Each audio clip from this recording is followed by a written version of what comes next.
The meet and greet was done, and this gentleman apparently did not sell enough tickets at the gate and canceled the show after gates opened and everybody was in and the meet and greet was done. So that's pretty grimy. I mean, don't cancel the show prior. Let's cancel the show after everybody's there, after the fans are in, and I guess you're relying 100% on your gate to pay the talent, and that failed, so you decided to cancel the event on the spot while the event is going on. So that's awful, absolutely awful.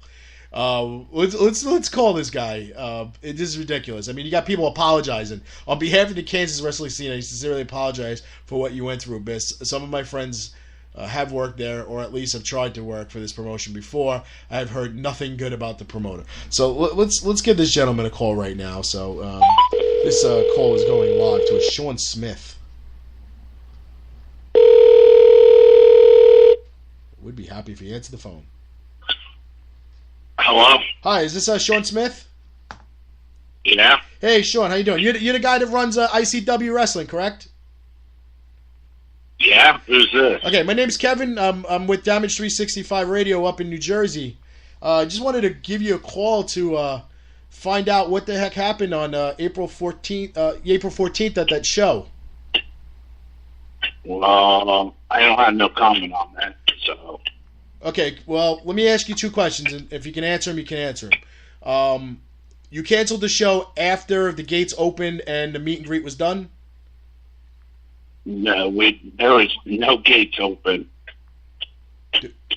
There was no gates open, so people that are saying thank you for doing the meet and greet to the talent weren't actually in the building?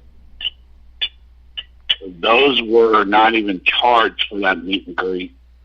Okay, so a meet and greet was done with the talent. So the talent was there, the workers were there, and then for whatever reason, whether the gate was light or whatever the case may be, the show was canceled. Is there a reason why the show was canceled?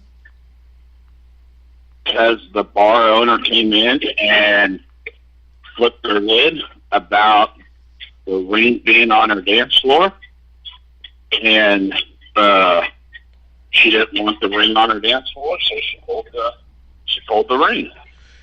But what else is there? Okay, well, let me say. I mean, how long, if you don't mind me asking, how long you been promoting wrestling? Not even so say ICW in general, but how long you been promoting wrestling? For the last year. Okay, so, and I'm not the one who booked the building. Okay, my name's not on the contract. Understood. But wouldn't it be something that the owner of the building, the landowner, would know where I mean, there's not too many places the ring could go in a building.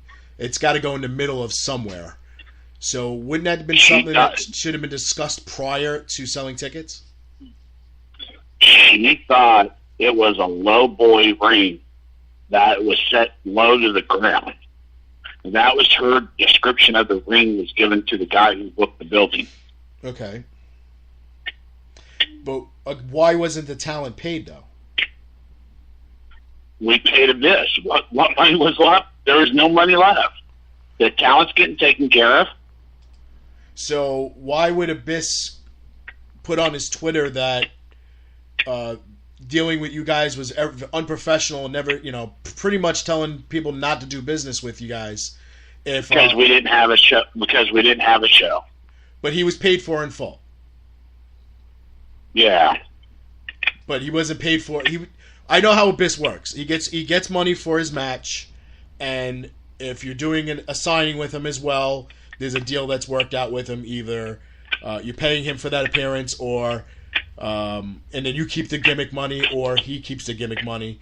So something had to happen. Either he didn't get paid for the appearance, or he didn't get paid for his match. Even though I know the match didn't happen, but you flew him down there with the idea that a show was going to happen and a match was going to happen, and if you sent him packing because the show got canceled without fulfilling 100% of your financial obligations, he would be pissed off.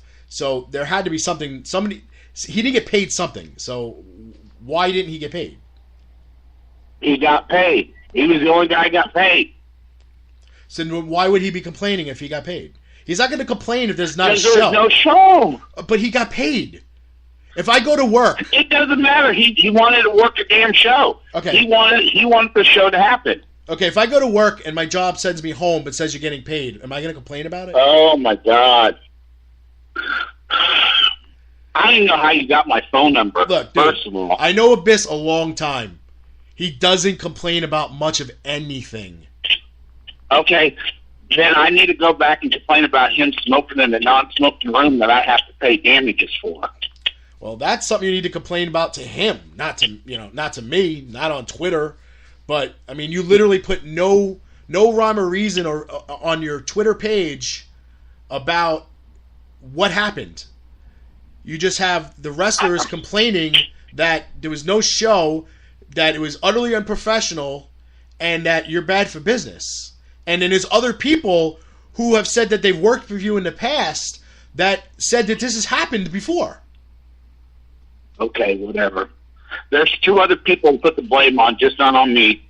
I understand that. But again, I'm reaching out to you because you're the one. I don't even know how you got my. I don't even know how you got my phone number. First of all, I'm in media, dude. I do my research. I can get phone numbers. It's not that hard. But again, you're the ICW commissioner. If you're the one running that Twitter page, you're the one calling yourself commissioner. Who says it's me running that Twitter page? It could be the other two guys running that Twitter page. Okay, what is your title with this company? I don't have to talk to you anymore. I'm being nice to you. I'm not cursing. I'm not bullying you. I'm asking you questions. Ridiculous. And this is why, ladies and gentlemen, this is exactly why other promoters and other wrestling promotion owners get a bad name because of garbage like this. And that's why I will strive weekly to make sure I out every piece of shit that's in this business that steals from people, misleads talent, customers, fan base, social media follows, whatever it is. Okay? The Mike Dickinsons of the world. This fucking guy, Shawn Smith of Kansas, of ICW Wrestling. Yeah, Abyss was the only one that got paid. Yeah, and I'm sure that Abyss, who's the one who got paid, complained, and nobody else who got paid didn't say anything. So, again, the stupidity just runs wild in this business of people that are just unprofessional, shouldn't be allowed to do this nonsense. And as much as I hate the New York State Athletic Commission and everything, at least they make you do things to get the license. So at least you feel like you accomplished something by getting your license and starting a show. I mean, this is absolute garbage. Garbage. Okay?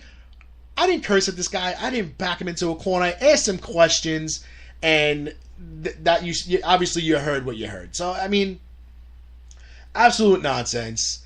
And, I'm not apologizing on behalf of anybody for that company. I'm sorry. But I know Abyss, and I've had numerous conversations with the guy, and I'm doing business with him in August, along with Crazy Steve and Rosemary, Reforming Decay in Atlantic City at Boardwalk Beatdown. Okay, and Richie DeGreg, who we had on the show early, has worked with Abyss before. Never had a problem with the guy. You shouldn't have a problem with anybody.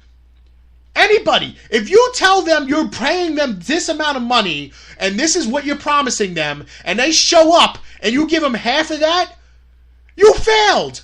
Just stop. Quit. Stop doing what you're doing. Stop misleading people. Stop screwing over your fan base, whatever 35 people it is. Stop. It's just outright disgusting. Bad for business. Bad ethics. It's just garbage. And I just can't. I'm actually just glad Bellini wasn't on the line with me, because he would have tore this guy a new asshole. I mean, this guy would have been freaking bleeding out his ass. I mean, crying.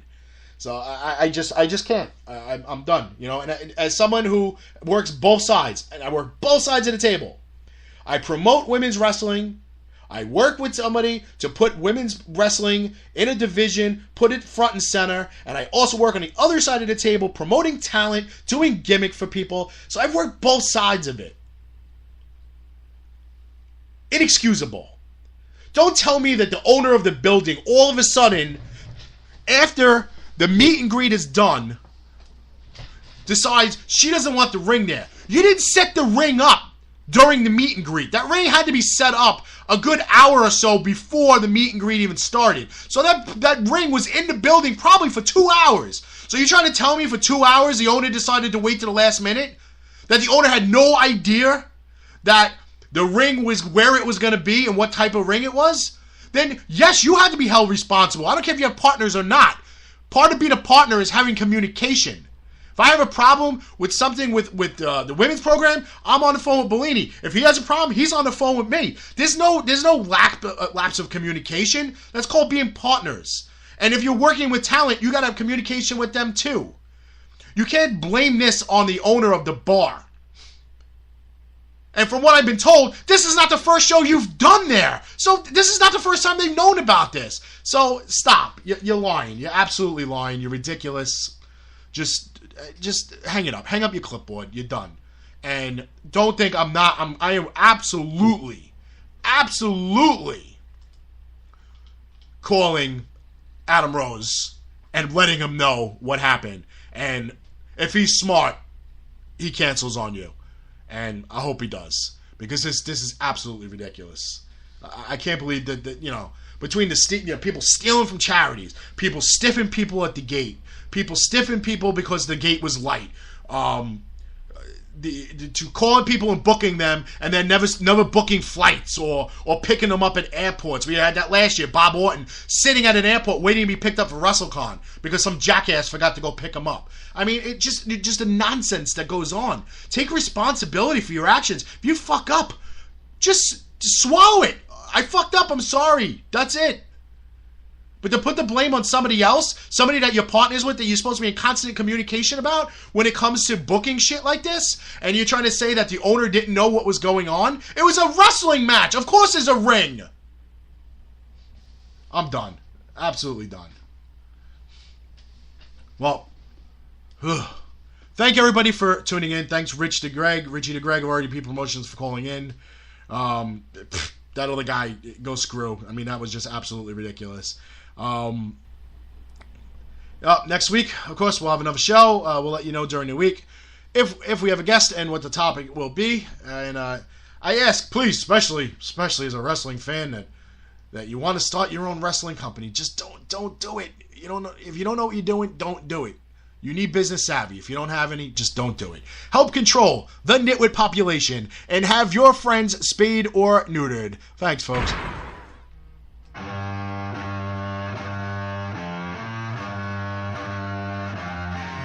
To see that